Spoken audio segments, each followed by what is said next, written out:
వ్యాధులను నివారించి బాధలను నిరోధించి ఆర్తులకు సేద తీర్చినావు.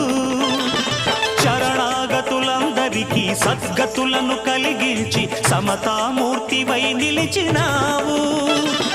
వ్యాధులను నివారించి బాధలను నిరోధించి ఆర్తులకు సేద తీర్చినావు. శరణాగతులందరికీ సద్గతులను కలిగించి సమతామూర్తివై నిలిచినావు. భిక్ష స్వీకరించి ప్రాణభిక్ష పెట్టినావు. కదిలే కళ్యాణ రాశి నీవు.